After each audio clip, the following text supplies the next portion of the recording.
Bonjour à tous. Trois événements majeurs dans la vie du Bouddha historique, le Bouddha Sakyamuni, sa naissance et son éveil bien sûr, mais également le parinirvana, le parinirvana étant le moment de sa mort.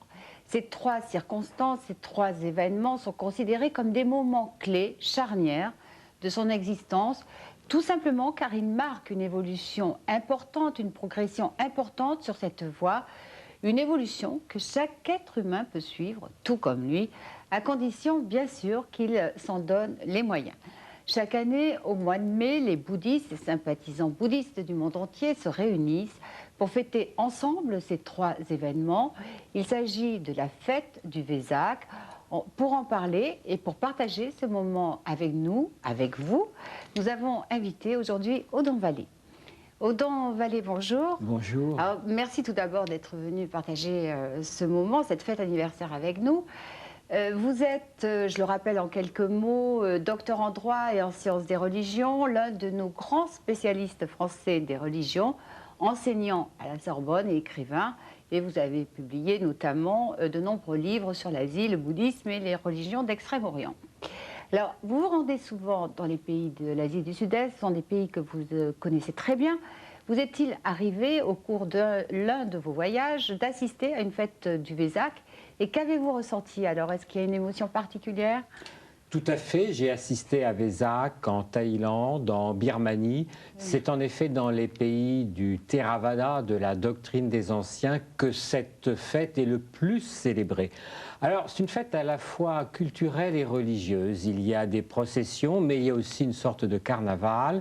Et l'ensemble des habitants se rend en procession vers les monastères. Il y a tout un échange entre les laïcs et les moines. Et en même temps, c'est extrêmement haut en couleur. Ça vaut le coup de faire un voyage pendant cette période-là, parce qu'il y a toute une ambiance de fête. Il y a des lanternes très souvent, des lumières, des processions le soir à la nuit tombante. Donc c'est vraiment la grande fête religieuse, un petit peu comme Noël en Occident. Oui, c'est très convivial. Cette fête se fête toujours au mois de mai, ou en général au mois de mai en tous les cas, mais la date varie. Alors pourquoi le mois de mai et pourquoi cette date est-elle amenée à varier? Alors la date varie parce que c'est un calendrier lunaire, exactement d'ailleurs comme la date de Pâques varie. Alors Vesak Vaishaka en sanskrit, c'était le 4e mois de l'année lunaire en Inde. C'était le mois des moissons et on fêtait les moissons un petit peu comme à l'origine. D'ailleurs, la Pentecôte était une fête des moissons en Israël.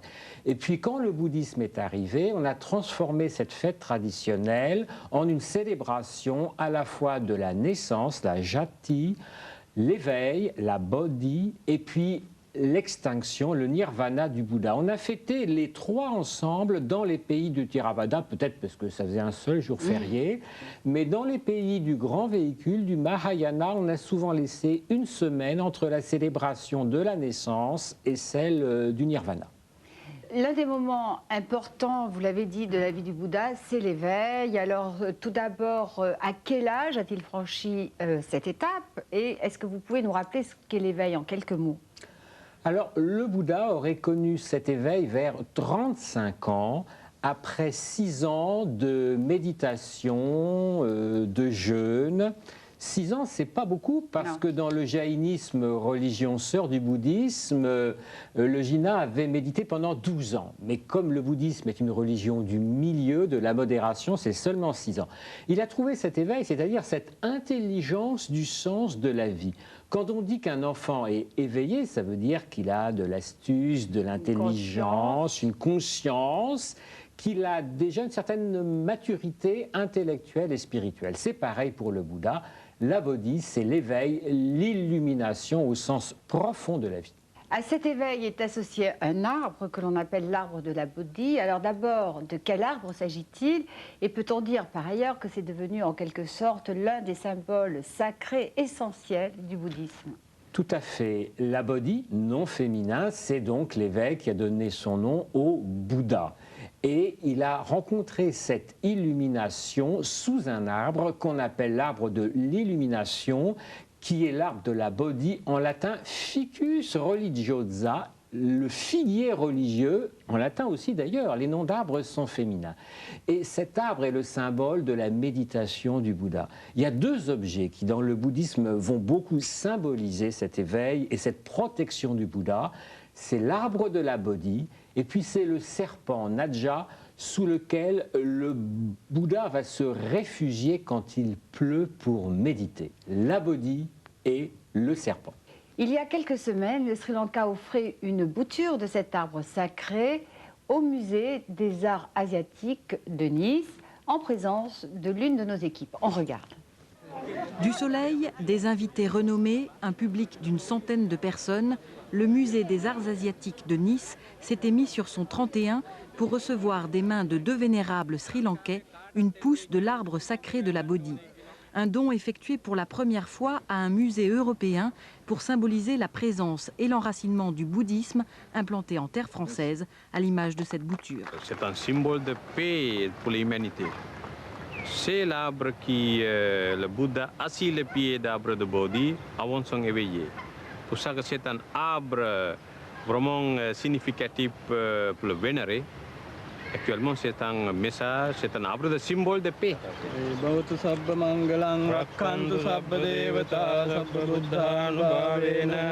Cette jeune pousse qui vient de faire le voyage du Sri Lanka jusqu'à la Côte d'Azur a été prélevée tout spécialement pour cette occasion.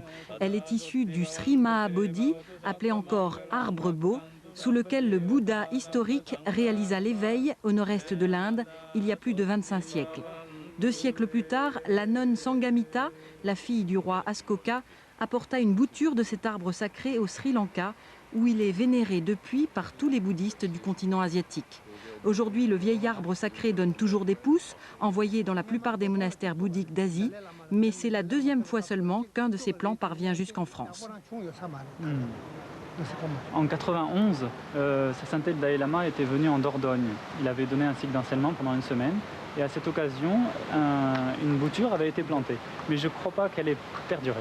Je crois que les bouddhistes se sont concentrés jusqu'à maintenant à implanter des boutures dans le cœur des hommes, c'est-à-dire d'enseigner la méditation. Et que maintenant on en vienne à enraciner véritablement un arbre réel, ça montre une évolution au niveau culturel. Il y a 20 ans, je pense qu'un musée n'aurait pas eu l'idée d'accepter de recevoir cet arbre de la Bodhi. Et maintenant, le fait que le bouddhisme se développe en France, qu'on voit que c'est quelque chose de vivant, alors du coup aussi les symboles du bouddhisme peuvent trouver leur place dans des lieux comme celui-ci. Image de la longévité, le jeune plant va être scrupuleusement soigné et protégé pour qu'il grandisse et symbolise la durée des échanges entre le Sri Lanka et la Côte d'Azur.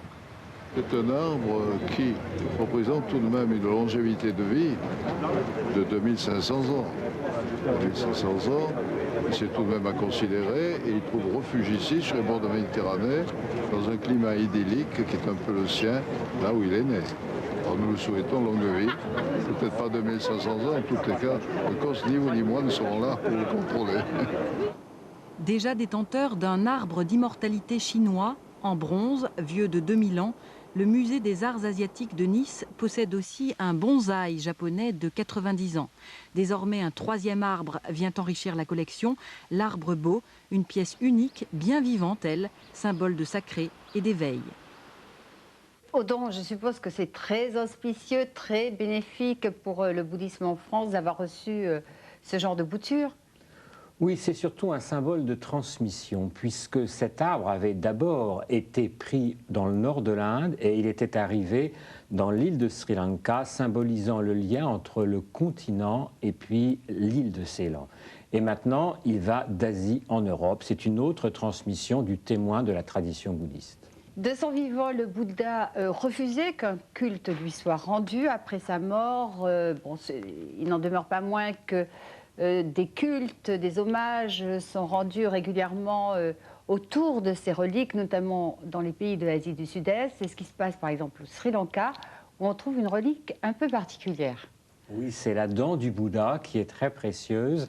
C'est une partie de son corps qui atteste de son existence historique et qui en même temps est vénérée. En fait, il y a en Asie plusieurs dents du Bouddha. Il y en a une en Chine, il y en a une au Sri Lanka qui est dans un temple de Kandy qui est vénéré par tous les Sri Lankais. On va regarder un extrait d'un documentaire très ancien que l'on a retrouvé justement à propos de cette procession autour de la dent du Bouddha à Kandy. On regarde, je vous laisse le commenter. Alors ici, on voit cette procession de Perachera qui se déroule pendant 10 nuits et 1 jour au mois d'août dans la ville de Kandy, mais il y a d'autres petites processions dans toute l'île de Sri Lanka. Et il y a bien sûr cet éléphant. L'éléphant est très sacré en Inde et à Sri Lanka.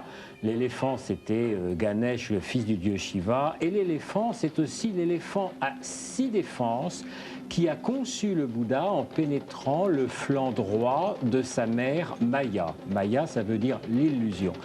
Il y a des fêtes avec les tambours, il y a ici un certain nombre d'animaux, il y a notamment des singes, il y a toutes sortes de spectacles de théâtre et de musique qui vont accompagner cette procession avec la relique de la dent du Bouddha qui est enchâssée ici, avec bien entendu le portrait du Bouddha. Le Bouddha. Alors on peut dire que peu de personnes ont vu en réalité cette relique parce qu'elle est très protégée, on a plusieurs reliquaires autour, et que cette cérémonie, c'est l'une des fêtes les plus grandioses peut-être du continent asiatique. Oui, c'est une fête tout à fait exceptionnelle car la dent du Bouddha à Kandy est considérée comme la relique la plus précieuse et c'est un objet de pèlerinage annuel qui mérite absolument d'être vu si l'on fait un voyage à Sri Lanka. Le Bouddha historique est bien sûr honoré dans tous les pays bouddhistes. Reste que dans les pays de l'Himalaya, un autre Bouddha est également honoré. Il s'agit du second Bouddha historique, appelé par les Tibétains également Padmasambhava ou Guru Rinpoche. On regarde tout de suite un extrait réalisé par Arnaud Desjardins à l'ouest du Népal, sur le lieu de naissance de Guru Rinpoche. Rewalsar, c'est avant tout un lac. Un lac petit, mais célèbre, infiniment cher au cœur de tous les Nyingmapa, religieux ou laïcs, car l'existence de leur fondateur, Guru Padmasambhava, qui vécut il y a 1200 ans, y est intimement associée. Padmasambhava, ce mot signifie « né d'un lotus ». Et c'est dans un lotus du lac de Rewalsar que naquit à nouveau le précieux gourou, après qu'un roi jaloux de l'influence prise par le sage sur sa fille l'ait fait condamner à mort et brûler. Rewalsar, c'est l'eau du lac, mais c'est aussi la flamme du temple, la lumière qui éclaire et qui illumine les ténèbres intérieures de l'homme, le feu qui consume et dévore l'ignorance, l'égoïsme, la souffrance et la mort, pour libérer la perfection du Bouddha qui est déjà en chacun de nous. À l'intérieur du temple, dans la pénombre propre à tous les sanctuaires tibétains, veille une immense statue de Padmasambhava.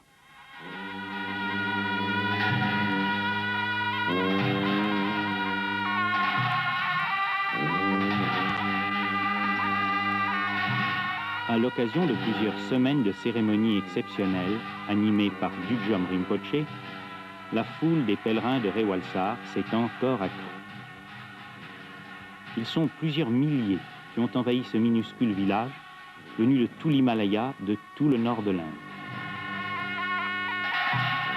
Sortant du temple pour retourner au temple après avoir fait le tour du lac, une procession solennelle emporte dans une chasse l'image du précieux gourou Padmasambhava.